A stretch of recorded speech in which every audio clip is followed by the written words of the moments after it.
روحانیت کے حصول کے لیے ایک چیز ہمیں یاد رکھنی چاہیے کہ تسبیحات اگر صرف ہم کرتے ہیں،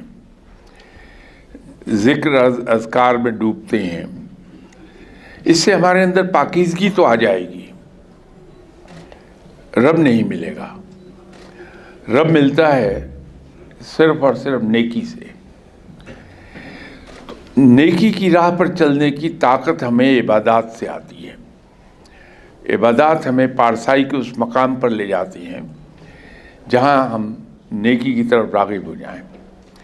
تو جب ہم دونوں چیزوں کو کمبائن کر لیتے ہیں، عبادت کو اور نیکی کو، تو ہم روحانیت کی راہ پر چلتے ہیں۔ اب نیکی کی راہ پر چلنے کے لیے ایک بنیادی چیز جو ہم اپنے اندر پیدا کر لیں تو شاید مسائل بہت سے حل ہو جائیں، حتیٰ کہ دنیاوی مسائل بھی اس سے حل ہو جائیں گے، اور وہ ہے کہ ہم خلق خدا سے پیار کرنا سیکھ لیں۔ اس کو ایک طریقے سے اور میں عرض کیا کرتا ہوں کہ جس آدمی نے یہ سیکھ لیا، اور یہ ہر فقیر سیکھ لیتا ہے،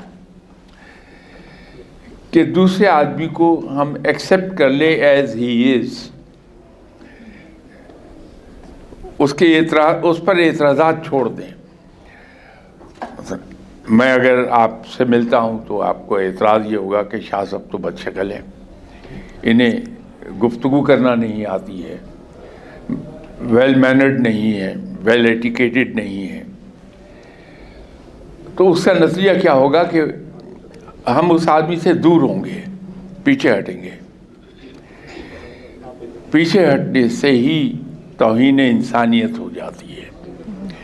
تو اگر ہم یہ سیکھ لیں کہ جو آدمی ہمارے پاس آیا ہے ہم اس کو ایکسیپٹ کر لیں جیسا بھی وہ ہے، تو اور اس سے ہم پیار کریں، بلکہ پیار پہلے ہم کریں گے پھر وہ ہمیں اچھا لگے گا۔ یہ ایک بنیادی چیز ہے جو ہر فقیر سیکھ لیتا ہے اور اس پر عمل کرتا ہے کہ وہ ہر شخص سے پیار کرتا ہے۔ ویسے بھی ایک فرمان آپ صلی اللہ علیہ وسلم کا آپ کی نظروں سے بارہا گزرا ہوگا کہ تم ہر ایک سے اس طرح سے ملو کہ ہر آدمی یہ سمجھے کہ تم سب سے زیادہ اسی سے پیار کرتے ہو۔ یہ فقیر کے اندر یہ وصف آ جاتا ہے، اور وہ وصف آتا ہی اس وقت ہے جب وہ خلق خدا سے عمومی طور پر خلق خدا سے پیار کرنا سیکھ لیتا ہے۔